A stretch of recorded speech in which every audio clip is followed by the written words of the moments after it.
Bahujan Samaj party ಇವತ್ತು ಕಲಬುರಗಿ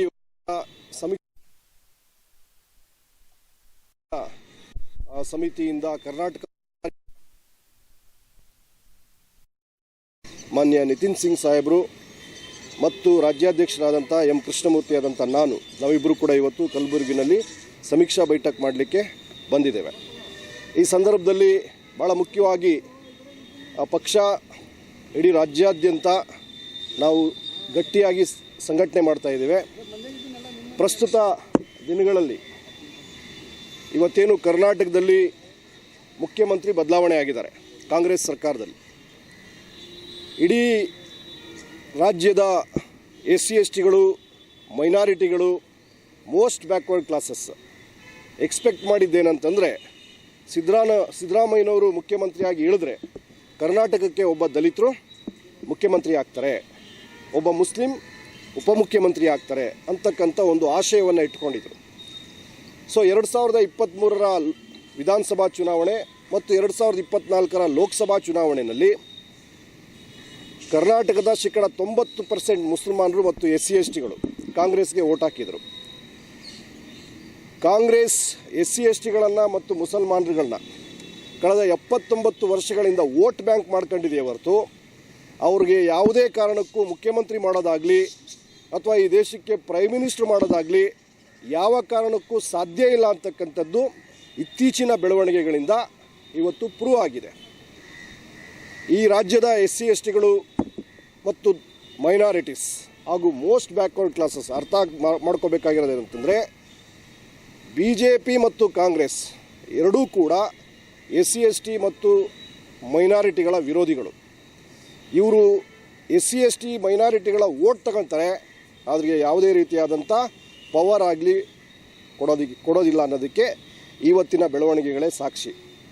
ಮತ್ತು ಸಿದ್ದರಾಮಯ್ಯನವರು ಈಗಾಗಲೇ ಇಡೀ ಜಗತ್ತಿಗೆ ಗೊತ್ತಾಗಿರೋಂಗೆ 2.5 ವರ್ಷದ ನಂತರ ಮಾನ್ಯ DK ಶಿವಕುಮಾರ್ ಅವರಿಗೆ ಮುಖ್ಯಮಂತ್ರಿ ಸ್ಥಾನವನ್ನು ಬಿಟ್ಕೊಡ್ತಾರೆ ಅಂತಕ್ಕಂಥ ಒಪ್ಪಂದ ನಡೆದೇ ಇಲ್ಲ ಅಂತೇಳಿ ನಿರಂತರವಾಗಿ ಹೇಳ್ಕೊಂಡು ಬಂದರು.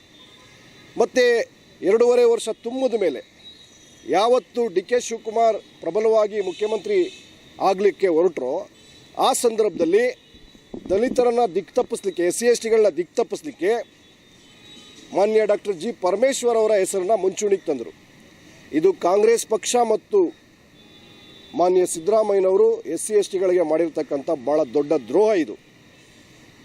ಮಾನ್ಯ ಸಿದ್ದರಾಮಯ್ಯನವರು ತಮ್ಮ ಕುರ್ಚಿಯನ್ನು ಉಳಿಸ್ಕೊಳ್ಳಿಕ್ಕೆ ಒಬ್ಬ ದಲಿತ ಡಾಕ್ಟರ್ G. ಪರಮೇಶ್ವರ್ ಅವರ ಹೆಸರನ್ನ ಮುನ್ನೆಲೆಗೆ ತಂದರೆ 79 ವರ್ಷಗಳಿಂದ SC/STಗಳು ಮೈನಾರಿಟಿ ವೋಟ್ ತಗೊಂಡಿರ್ತಕ್ಕಂಥ ಕಾಂಗ್ರೆಸ್ ಈ ಹಿಂದೆ ಈ ರಾಜ್ಯದಲ್ಲಿ 1% ಕೂಡ ಇಲ್ಲದೆ ಇರತಕ್ಕಂಥ ವೀರಪ್ಪ ಮೊಯ್ಲಿ ಅವ್ರನ್ನ ಮುಖ್ಯಮಂತ್ರಿ ಮಾಡಿದರು. ಮೋಸ್ಟ್ ಬ್ಯಾಕ್ವರ್ಡ್ ಕ್ಲಾಸಸ್ ನಾವು ಅದನ್ನು ವಿರೋಧ ಏನು ಮಾಡಲ್ಲ. ಹಾಗೆ ಇದೇ ಕಲಬುರಗಿ ಜಿಲ್ಲೆಯ ಧರ್ಮಸಿಂಗ್ ಅವರು ಇಡೀ ರಾಜ್ಯದಲ್ಲಿ ಅವ್ರದ್ದು 2% ವೋಟ್ ಇಲ್ಲ, 1% ವೋಟ್ ಇಲ್ಲ, ಅವ್ರನ್ನೂ ಕೂಡ ಮುಖ್ಯಮಂತ್ರಿ ಮಾಡಿದ್ರಿ. ಅವರು ರಾಜ್ಯದ ಒಟ್ಟು ಜನಸಂಖ್ಯೆಯಲ್ಲಿ 25% ಇರ್ತಕ್ಕಂಥ SC/STಗಳನ್ನು ಇವತ್ತಿನವರೆಗೆ ಮುಖ್ಯಮಂತ್ರಿ ಯಾಕೆ ಮಾಡೋಕ್ಕಾಗಿಲ್ಲ ಇವ್ರ ಕೈಲಿ? ವೀರಪ್ಪ ಮೊಯ್ಲಿ ಅವ್ರನ್ನ, ಧರ್ಮಸಿಂಗ್ ಅವ್ರನ್ನ ಮಾಡಲಿಕ್ಕೆ ಸಾಧ್ಯ ಆದರೆ ಹೈಕಮಾಂಡ್ ಹೆಸರಲ್ಲಿ ಒಬ್ಬ ಹೈಕಮಾಂಡ್ ಹಂತದಲ್ಲಿರ್ತಕ್ಕಂಥ ಮಲ್ಲಿಕಾರ್ಜುನ್ ಖರ್ಗೆ ರಾಷ್ಟ್ರೀಯ ಅಧ್ಯಕ್ಷರಿದ್ದಾರೆ. ಅಂಥ ಸಂದರ್ಭದಲ್ಲಿ ಯಾಕೆ ಒಬ್ಬ SC/STಯನ್ನು ಸಮುದಾಯಕ್ಕೆ ಸೇರಿದವ್ರನ್ನ ಮುಖ್ಯಮಂತ್ರಿ ಮಾಡೋಕ್ಕಾಗಿಲ್ಲ? ಕಾಂಗ್ರೆಸ್ ಪಕ್ಷದ ಆ ಜೀನ್ ಒಳಗಡೆನೆ ದಲಿತರನ್ನ ಮುಖ್ಯಮಂತ್ರಿ ಅಥವಾ ಪ್ರಧಾನಮಂತ್ರಿ ಮಾಡ್ತಕ್ಕಂಥ ಜೀನ್ ಇಲ್ಲ ಅವರಿಗೆ. ಕೇವಲ ವೋಟ್ ಬ್ಯಾಂಕ್ಗೋಸ್ಕರ ನಮ್ಮನ್ನು ಬಳಸ್ಕೊತಾ ಇದ್ದಾರೆ. ಇದನ್ನು ಬಹುಜನ್ ಸಮಾಜ್ ಪಾರ್ಟಿ ಇಡೀ ರಾಜ್ಯಕ್ಕೆ, ಅದರಲ್ಲೂ ಪರ್ಟಿಕ್ಯುಲರ್ ಆಗಿ SC/ST ಮತ್ತು ಮೈನಾರಿಟೀಸ್ಗಳಿಗೆ ನಾವು ಕೊಡೋ ಕರೆ ಏನಂತಂದರೆ, ಈ ಕಾಂಗ್ರೆಸ್ನ ಕುತಂತ್ರವನ್ನು ದಯಮಾಡಿ ಅರ್ಥ ಮಾಡ್ಕೊಳ್ಳಿ. ಇವ್ರಿಗೆ ನಮ್ಮ ವೋಟ್ ಬೇಕಾಗಿದೆ ಹೊರತು ನಾವು ಮುಖ್ಯಮಂತ್ರಿ ಆಗೋದಾಗಲಿ ನಾವು ಪ್ರಧಾನಮಂತ್ರಿ ಆಗೋದಾಗಲಿ ಬೇಕಾಗಿಲ್ಲ. ಸೊ ಹಾಗಾಗಿ 79 ವರ್ಷಗಳ ಕಾಲ ನಮ್ಮ ವೋಟನ್ನು ತಗೊಂಡು ನಮಗೆ ಅನ್ಯಾಯ ಮಾಡಿರ್ತಕ್ಕಂಥ ಕಾಂಗ್ರೆಸ್ ಪಕ್ಷವನ್ನು 2028ಕ್ಕೆ ಬರ್ತಕ್ಕಂಥ ವಿಧಾನಸಭಾ ಚುನಾವಣೆಯಲ್ಲಿ ಅವ್ರಿಗೆ ವೋಟ್ ಹಾಕ್ದೇನೆ ಅವ್ರನ್ನ ಸೋಲಿಸಿ ಮನೆ ಕಳಿಸೋ ಅಂಥ ಕೆಲಸವನ್ನು SC/ST ಮತ್ತು ಮೈನಾರಿಟೀಸ್ ಮಾಡಬೇಕಾದಂಥ ಕೆಲಸವನ್ನು ಇವತ್ತಿಂದಲೇ ತೀರ್ಮಾನ ಮಾಡಬೇಕು. ಮತ್ತು ಭಾಳ ಮುಖ್ಯವಾಗಿ ಈ ಸಂದರ್ಭದಲ್ಲಿ BJPಲಿ ಇರ್ತಕ್ಕಂಥ ಎಲ್ಲ ಲೀಡರ್ಗಳು ಇನ್ಕ್ಲೂಡಿಂಗ್ ಮಾನ್ಯ ವಿರೋಧ ಪಕ್ಷದ ನಾಯಕ ಅಶೋಕ್ ಆಗಿರ್ಬೋದು, ಅಥವಾ ವಿಧಾನ ಪರಿಷತ್ ವಿರೋಧ ಪಕ್ಷದ ನಾಯಕ ಛಲವಾದಿ ನಾರಾಯಣ ಸ್ವಾಮಿ ಆಗಿರ್ಬೋದು, ಈ ರೀತಿ ಅನೇಕ BJPಯ ಮುಖಂಡರುಗಳು ಕಾಂಗ್ರೆಸ್ನವರು ದಲಿತ CM ಮಾಡಿಲ್ಲ, ದಲಿತರಿಗೆ ದ್ರೋಹ ಮಾಡಿದ್ದಾರೆ ಅಂತ ಮಾತಾಡ್ತಾ ಇದ್ದಾರೆ. ಅಲ್ರಿ, ನಿಮಗೇನ್ರಿ ಯೋಗ್ಯತೆ ಇದೆ BJPಯವ್ರಿಗೆ? ಇವತ್ತು ಇಡೀ ದೇಶದಲ್ಲಿ 21 ರಾಜ್ಯಗಳಲ್ಲಿ BJP ಸರ್ಕಾರ ಇದೆ. 21 ರಾಜ್ಯಗಳಲ್ಲಿ ನಿಮ್ಮ BJPಗೆ ಒಬ್ಬ SC/STಯನ್ನು ಮುಖ್ಯಮಂತ್ರಿ ಮಾಡೋ ಯೋಗ್ಯತೆ ಇಲ್ವಾ?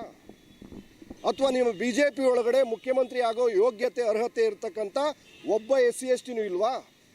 ನೀವ್ಯಾಕೆ ದಲಿತ CM ಬಗ್ಗೆ ಮಾತಾಡ್ತೀರಿ?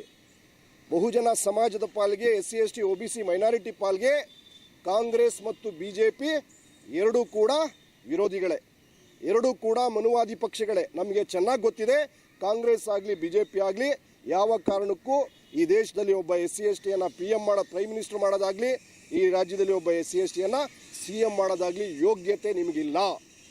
ಯಾಕೆಂದರೆ ನೀವು ಅಪ್ಪಟ ಮನುವಾದಿಗಳು. ಈ ದೇಶದಲ್ಲಿ ಅಥವಾ ಈ ರಾಜ್ಯದಲ್ಲಿ SC/STಗಳು ಈ ದೇಶಕ್ಕೆ ಪ್ರೈಮ್ ಮಿನಿಸ್ಟರ್ ಆಗಬೇಕಂದ್ರೆ, SC/STಗಳು ಈ ರಾಜ್ಯಕ್ಕೆ CM ಆಗಬೇಕಂದ್ರೆ ಅದು ಕಾಂಗ್ರೆಸ್ BJPಯಿಂದ ಸಾಧ್ಯ ಇಲ್ಲ, ಅದು ಬಹುಜನ್ ಸಮಾಜ್ ಪಾರ್ಟಿಯಿಂದ ಮಾತ್ರ ಸಾಧ್ಯ. ಇಡೀ ರಾಜ್ಯದ SC/ST OBC ಮತ್ತು ಮೈನಾರಿಟಿಗೆ ಬಹುಜನ್ ಸಮಾಜ್ ಪಾರ್ಟಿ ಕರೆ ಕೊಡೋದೇನಂತಂದರೆ, ನಾವು ಕರ್ನಾಟಕದಲ್ಲಿ ಒಬ್ಬ SC/STಯನ್ನು ಮುಖ್ಯಮಂತ್ರಿ ಮಾಡಲಿಕ್ಕೆ 113 ಸೀಟ್ ಗೆಲ್ಲಬೇಕಾಗಿಲ್ಲ, ಕೇವಲ 25 ಸೀಟು ಬಹುಜನ್ ಸಮಾಜ್ ಪಾರ್ಟಿ ಗೆದ್ದರೆ 2028ಕ್ಕೆ ಕರ್ನಾಟಕದಲ್ಲಿ ಒಬ್ಬ SC/ST ಸಮುದಾಯಕ್ಕೆ ಸೇರಿದಂಥ ವ್ಯಕ್ತಿ ಬಹುಜನ್ ಸಮಾಜ್ ಪಾರ್ಟಿಯಿಂದಲೇ ಮುಖ್ಯಮಂತ್ರಿ ಆಗ್ತಾರೆ. ಬಹುಜನ್ ಸಮಾಜ್ ಪಾರ್ಟಿ 25 MLAಗಳನ್ನ ಗೆಲ್ಲಕ್ಕೆ ಸಾಧ್ಯ ಆದರೆ ಈ ರಾಜ್ಯಕ್ಕೊಬ್ಬ ಮುಸಲ್ಮಾನ್ ವ್ಯಕ್ತಿಯನ್ನು ನಾವು ಡೆಪ್ಟಿ ಪ್ರೈಮ್ ಮಿನಿಸ್ಟರ್ ಮಾಡ್ತೀವಿ, ಮೋಸ್ಟ್ ಬ್ಯಾಕ್ವರ್ಡ್ ಕ್ಲಾಸ್ ಅವ್ರನ್ನ ಡೆಪ್ಟಿ ಚೀಫ್ ಮಿನಿಸ್ಟರ್ ಮಾಡ್ತೀವಿ, ಮೋಸ್ಟ್ ಬ್ಯಾಕ್ವರ್ಡ್ ಕ್ಲಾಸಿಗೆ ಸಂಬಂಧಪಟ್ಟಂಥ ಇತರೆ ಜಾತಿಗಳನ್ನ ಕೂಡ ನಾವು ಡೆಪ್ಟಿ CM ಮಾಡ್ತಕ್ಕಂಥ ಕೆಲಸ ಮಾಡ್ತೀವಿ. ಸೊ ಹಾಗಾಗಿ ಈ ರಾಜ್ಯದಲ್ಲಿರ್ತಕ್ಕಂಥ ಮುಸಲ್ಮಾನರು, ನೀವು ಇವತ್ತು ಕಾಂಗ್ರೆಸ್ನಲ್ಲಿ ಬೇಡ್ತಾ ಇದ್ದೀರಿ ಒಂದು ಉಪಮುಖ್ಯಮಂತ್ರಿ ಸ್ಥಾನ ಕೊಡಿ ಅಂತ. ನೀವು ಬೇಡೋದು ಬೇಕಾಗಿಲ್ಲ, ಬಹುಜನ್ ಸಮಾಜ್ ಪಾರ್ಟಿಯನ್ನು ಬೆಂಬಲ ಮಾಡಿ 2028ಕ್ಕೆ ಬಹುಜನ್ ಸಮಾಜ್ ಪಾರ್ಟಿ ಕರ್ನಾಟಕದಲ್ಲಿ ಒಬ್ಬ ಮುಸ್ಲಿಮಾನ್ ವ್ಯಕ್ತಿಯನ್ನು DCM ಮಾಡುತ್ತೆ, ಒಬ್ಬ SC/STಗೆ ಸೇರಿದಂಥ ವ್ಯಕ್ತಿಯನ್ನು ಮುಖ್ಯಮಂತ್ರಿ ಮಾಡುತ್ತೆ, ಮೋಸ್ಟ್ ಬ್ಯಾಕ್ವರ್ಡ್ ಸಮುದಾಯಕ್ಕೆ ಸೇರಿದಂಥ ವ್ಯಕ್ತಿಗಳನ್ನು ನಾವು DCM ಮಾಡ್ತಕ್ಕಂಥ ಕೆಲಸವನ್ನು ಮಾಡ್ತೀವಿ. ಆ ತಾಕತ್ತು ಇರೋದು ಕೇವಲ ಬಹುಜನ್ ಸಮಾಜ್ ಪಾರ್ಟಿಗೆ ಮಾತ್ರ. ಸೊ ಕರ್ನಾಟಕದಾದ್ಯಂತ ನಾವು ಪಕ್ಷವನ್ನು ಗಟ್ಟಿ ಮಾಡ್ತೀವಿ. 2029ಕ್ಕೆ ನಡೀತಕ್ಕಂಥ ಲೋಕಸಭಾ ಚುನಾವಣೆ ಏನಿದೆ, ಆ ಲೋಕಸಭಾ ಚುನಾವಣೆಗೆ ಈ ದೇಶದ SC/STಗಳು ಮೈನಾರಿಟಿಗಳು ಈ ಕಾಂಗ್ರೆಸ್ ಮತ್ತು BJPಯನ್ನು ತೊರೆದು BSPಗೆ ಮತ ಚಲಾಯಿಸಿದ್ರೆ, BSPಯನ್ನು ಬೆಂಬಲಿಸಿದ್ರೆ ಈ ಬಹುಜನ್ ಸಮಾಜ್ ಪಾರ್ಟಿಯ ರಾಷ್ಟ್ರೀಯ ಅಧ್ಯಕ್ಷರಾದಂಥ ಅಕ್ಕ ಮಾಯಾವತಿ 2029ರ ಲೋಕಸಭಾ ಚುನಾವಣೆಯಲ್ಲಿ ಖಂಡಿತವಾಗ್ಲೂ ಪ್ರೈಮ್ ಮಿನಿಸ್ಟರ್ ಆಗ್ತಕ್ಕಂಥ ಅವಕಾಶ ತಾನಾಗಿ ಒದಗಿ ಬರುತ್ತೆ. ಆ ಕಾರಣಕ್ಕೆ ಪ್ರಜ್ಞಾವಂತಿಕೆಯಿಂದ SC/ST OBC ಮತ್ತು ಮೈನಾರಿಟಿಗಳು ತಮ್ಮ ಓಟನ್ನು ಕಾಂಗ್ರೆಸ್ಸು BJP ಜನತಾದಳದಂತಹ ಮನುವಾದಿ ಪಕ್ಷಗಳು ಕೊಡ್ತಕ್ಕಂಥ ಹಣಕ್ಕೆ, ಎಂಡಕ್ಕೆ, ಆಮಿಷಗಳಿಗೆ ಬಲಿಯಾಗ್ದೇನೆ ನೀವು ಬಹುಜನ್ ಸಮಾಜ್ ಪಾರ್ಟಿಯನ್ನು ಬೆಂಬಲಿಸಬೇಕಂತೇಳಿ ನಾನು ಇವತ್ತು ಬಹುಜನ್ ಸಮಾಜ್ ಪಾರ್ಟಿಯ ರಾಜ್ಯಾಧ್ಯಕ್ಷನಾಗಿ ಕೋರ್ಕೋತಾ ಇದ್ದೀನಿ. ಮತ್ತು ಭಾಳ ಮುಖ್ಯವಾಗಿ ಕಲಬುರಗಿನಲ್ಲಿ ನಿಂತ್ಕೊಂಡು ಮಾತಾಡ್ತಾ ಇದ್ದೀವಿ ನಾವು. ಇದು ಮಲ್ಲಿಕಾರ್ಜುನ್ ಖರ್ಗೆ ಕರ್ನಾಟಕದ ಒಬ್ಬ ಕಾಂಗ್ರೆಸ್ನ ಸೀನಿಯರ್ ಲೀಡರ್ ಆಗಿ ಇವತ್ತು ಕೇಂದ್ರದಲ್ಲಿ ಕಾಂಗ್ರೆಸ್ ಪಕ್ಷದ ರಾಷ್ಟ್ರೀಯ ಅಧ್ಯಕ್ಷರಾಗಿದ್ದಾರೆ. ಆದರೆ ರಾಷ್ಟ್ರೀಯ ಅಧ್ಯಕ್ಷರ ಕತೆ ಹೆಂಗಾಗಿದೆ ಅಂದರೆ, ಕರ್ನಾಟಕದಲ್ಲಿ ಮುಖ್ಯಮಂತ್ರಿ ಬದಲಾವಣೆ ಆಗುತ್ತಾ ಇಲ್ವಾ ಅನ್ನೋದನ್ನ ಕಳೆದ 1 ವರ್ಷಗಳಿಂದ ಹೇಳಲಿಕ್ಕೆ ಸಾಧ್ಯ ಆಗಲಿಲ್ಲ ಅವ್ರ ಕೈಲಿ. ಪತ್ರಕರ್ತರು ಪ್ರಶ್ನೆ ಮಾಡಿದ್ರೆ ಇದು ನನಗೆ ಗೊತ್ತಿಲ್ಲ, ಹೈಕಮಾಂಡ್ ಕೇಳಿ ಅಂತ ಹೇಳ್ತಾರೆ. ಅಂದರೆ ಕಾಂಗ್ರೆಸ್ ಪಕ್ಷ SC/STಗಳನ್ನು ರಾಷ್ಟ್ರೀಯ ಅಧ್ಯಕ್ಷರನ್ನಾಗಿ ಮಾಡಿದರೂ ಕೂಡ ಅವ್ರಿಗೆ ಪೋಸ್ಟ್ ಕೊಟ್ಟಿದ್ದಾರೆ, ಆದರೆ ಪವರ್ ಕೊಟ್ಟಿಲ್ಲ ಅನ್ನೋದು ಇವತ್ತು ಪ್ರೂವ್ ಆಗಿದೆ. ಅಂದರೆ ಮಾನ್ಯ Mallikarjun Kharge powerless national president of Congress. ಇಂಥ ಪವರ್ಲೆಸ್ ನ್ಯಾಷನಲ್ ಪ್ರೆಸಿಡೆಂಟ್ ಪೋಸ್ಟ್ ಇದೆಯಲ್ಲ, ಈ ಪೋಸ್ಟು ಎಲ್ಲಿಗೆ ಸೀಮಿತ ಆಗಿದೆ ಅಂದರೆ, ತಮ್ಮ ಪುತ್ರ ಪ್ರಿಯಾಂಕ್ ಖರ್ಗೆಯನ್ನು ಒಬ್ಬ ಗೃಹ ಮಂತ್ರಿ ಮಾಡೋವರೆಗೆ ಮಾತ್ರ ಅವರ ಪವರು ಸೀಮಿತ ಆಗಿದೆ. ಇನ್ನೊಬ್ಬ ಶೆಡ್ಯೂಲ್ ಕಾಸ್ಟವನ್ನು ಒಂದು ಪವರ್ಫುಲ್ ಆಗಿರೋ ಪೋಸ್ಟಿಗೆ ತರೋಕ್ಕಾಗಿಲ್ಲ. ಇವತ್ತು ಡಾಕ್ಟರ್ G. ಪರಮೇಶ್ವರ್ ಏನಾದರೂ ಉಪಮುಖ್ಯಮಂತ್ರಿ ಆಗಿದ್ದಾರೆ ಅಂದರೆ ಅದು ಮಲ್ಲಿಕಾರ್ಜುನ್ ಖರ್ಗೆ ಕಾರಣಕ್ಕಲ್ಲ. ಮಾಧ್ಯಮಗಳು ಹೇಳ್ತಾ ಇತ್ತು ಮಲ್ಲಿಕಾರ್ಜುನ್ ಖರ್ಗೆ ತಮ್ಮ ಪುತ್ರನನ್ನು ಉಪಮುಖ್ಯಮಂತ್ರಿ ಮಾಡಲಿಕ್ಕೆ ಹೊರಟಿದ್ರು ಅನ್ನೋವಂಥದ್ದು. ಸೊ ಹಾಗಾಗಿ ಕಾಂಗ್ರೆಸ್ SC/STಗಳಿಗೆ ಪೋಸ್ಟ್ ಕೊಡುತ್ತೆ, ಆದರೆ ಪವರ್ ಕೊಡಲ್ಲ ಅನ್ನೋದನ್ನ ಮಾನ್ಯವರು ದಾದಾ ಸಾಹೇಬ್ ಕಾಂಶಿರಾಮ್ಜಿ ಅವರು ಹೇಳಿದರು. ಇವತ್ತು ಮಲ್ಲಿಕಾರ್ಜುನ್ ಖರ್ಗೆ ಅದನ್ನು ಪ್ರೂವ್ ಮಾಡಿದ್ದಾರೆ. ಮತ್ತು ಕರ್ನಾಟಕದ ಕಾಂಗ್ರೆಸ್ ಆಗಲಿ ಅಥವಾ BJP ಆಗಲಿ ನೀವು SC/STಗಳ ಮೂಗ್ಗೆ ಇನ್ನೂ ತುಪ್ಪ ಸವರಕ್ಕಾಗಲ್ಲ. ಯಾಕೆ ಅಂತಂದರೆ 79 ವರ್ಷಗಳಿಂದ ಏನು ಕಾಂಗ್ರೆಸ್ಸು BJP ಜನತಾದಳ ಕರ್ನಾಟಕವನ್ನು ಆಳಿದ್ರಿ, ನೀವು SC/STಗಳ ಮೂಗಿಗೆ ತುಪ್ಪ ಹಚ್ಚಿ ಓಟ್ ತಗೊಂಡಿದ್ರಿ. ಆದರೆ SC/STಗಳಿಗೆ ಮೈನಾರಿಟಿಗಳಿಗೆ ದ್ರೋಹ ಬಗ್ದಿದ್ರಿ. ಈ ದ್ರೋಹದ ಪ್ರತಿಫಲವನ್ನು 2028ರಲ್ಲಿ ನಡೀತಕ್ಕಂಥ ಲೋಕಸಭಾ ಚುನಾವಣೆಯಲ್ಲಿ ಬಹುಜನ ಸಮಾಜ ನಿಮಗೆ ತಕ್ಕ ಪಾಠ ಕಲಿಸುತ್ತೆ ಅಂತ ಹೇಳ್ತಾ ಕೊನೆಯದಾಗಿ ಒಂದು ಕರೆಯನ್ನು ಕೊಡಲಿಕ್ಕೆ ಬಯಸ್ತೇನೆ. ನಿಮಗೇನಾದರೂ SC/ST ಮೈನಾರಿಟಿಗಳಿಗೆ, ಮೋಸ್ಟ್ ಬ್ಯಾಕ್ವರ್ಡ್ ಕ್ಲಾಸ್ಗಳಿಗೆ ನಿಮಗೆ ನಿಜವಾಗ್ಲೂ ಅಧಿಕಾರ ಬೇಕು, ಅಧಿಕಾರದ ಗದ್ದುಗೆ ಇರಬೇಕಂದ್ರೆ ಕಾಂಗ್ರೆಸ್ಸು BJP ಜನತಾದಳಗಳ ಹಣ ಹೆಂಡ ಆಮಿಷಗಳಿಗೆ ಬಲಿಯಾಗಬೇಡಿ. ಬಹುಜನ್ ಸಮಾಜ್ ಪಾರ್ಟಿಗೆ ಮತ ಚಲಾಯಿಸೋದ್ರ ಮುಖಾಂತರ ನಿಮ್ಮ ಏನು ಅಧಿಕಾರದ ಗದ್ದುಗೆ ಮುಖ್ಯಮಂತ್ರಿ ಮತ್ತು ಪ್ರೈಮ್ ಮಿನಿಸ್ಟರ್ ಆಗಬೇಕಂತ ಕನಸಿದೆಯೋ ಆ ಕನಸನ್ನು ಈಡೇರಿಸ್ಕೊಬೇಕು ಅಂತ ಹೇಳ್ತಾ ನನ್ನ ಮಾತುಗಳನ್ನ ಮುಗಿಸ್ತೇನೆ. Thank you very much. Jai Bhim. Gulbarga zone में आज हमारी मीटिंग का जो उद्देश्य है, हमारे यहाँ पे मौजूदगी का जो उद्देश्य है वह यह है कि जैसे आप हाल ही के दिनों में देख रहे होंगे कि देश इतनी आर्थिक तंगी, बेरोज़गारी और कितनी मुसीबत से जूझ रहा है। चाहे आप पेट्रोल को लेकर देख लीजिए, गैस के दाम को लेकर देख लीजिए, चाहे LPG सिलेंडर्स के दाम को लेकर देख लीजिए, चाहे बेरोज़गारी को लेकर देख लीजिए। ऐसी हर स्थिति में जो भारत देश है वो बदहाली से गुज़र रहा है। ऐसे में हमारी राष्ट्रीय अध्यक्ष बहुजन समाज पार्टी परम आदरणीय बहन कुमारी मायावती जी ने अभी हाल ही में एक नेशनल मीटिंग ली थी, जिसमें हम सभी सेंट्रल कोऑर्डिनेटर्स के साथ साथ सभी स्टेट्स के वरिष्ठ पदाधिकारियों की मीटिंग उन्होंने ली और उन्होंने ये गाइडलाइंस जारी करी कि हम ऐसी परिस्थिति में किस तरह से हर प्रदेश में जाकर अपने वोटर सपोर्टर्स को और विशेष तौर पर SC/ST, OBC, माइनॉरिटीज़ और आम जनमानस जो कि इस देश में तरक्की चाहता है, उनके बीच में जाकर उनको किस तरह से समझाने का काम करें कि भविष्य में उनके साथ कभी किसी ऐसी चीज़ से वो नहीं गुजरेंगे जैसे वो आज वर्तमान में समय में गुज़र रहे हैं। इसके लिए हमने हर प्रदेश में अपनी जो संगठन की समीक्षा है वह शुरू कर दी है, जिसकी एक कड़ी में जब हम कर्नाटक प्रदेश में आते हैं तो यहाँ पर हम अपनी संगठन की समीक्षा के लिए सभी 4 जोन जो हमारी BSP पार्टी के द्वारा संगठन को मजबूत करने के लिए बनाए गए हैं, उसमें से एक जोन जो गुलबर्गा जोन है उसकी मीटिंग आज हम करने जा रहे हैं। और हमारा मुख्य उद्देश्य यही है कि जैसा आप कर्नाटक प्रदेश की राजनीति में भी देख रहे होंगे कि अभी जो सरकार चल रही है वो कांग्रेस की सरकार चल रही है। इससे पहले भारतीय जनता पार्टी की सरकार, प्रदेश की सरकार यहाँ पर बना चुकी है और चला चुकी है, लेकिन बदहाली का स्तर जो है वो जस से तस बना हुआ है। ऐसे में लोगों ने उम्मीद करी थी कि कांग्रेस जो बोलती है क्या वो करके अपने प्रदेशों में दिखाती है या नहीं, लेकिन ठीक इसके विपरीत कांग्रेस अपने प्रदेश में जो काम वो देश में करने का वादा करती है, जहां उनकी सरकार है, जैसे कि उत्तर कर्नाटक प्रदेश के तौर पर, तो यहाँ वह कुछ भी करने में नाकाम साबित हो रही है। अगर आप देखेंगे कि उनकी अंदरूनी कलह जो है, उनकी जो पार्टी के अंदरूनी कलाई जो कड़ी हैं वो ही आपस में इतनी उलझी हुई हैं, चाहे वह मुख्यमंत्री पद के दावेदारी को लेकर दिखी हो, सबके सामने आई हो। पहले यहाँ पर सिद्धारमैया जी सरकार चला रहे थे, सरकार के मुख्यमंत्री के तौर पर थे।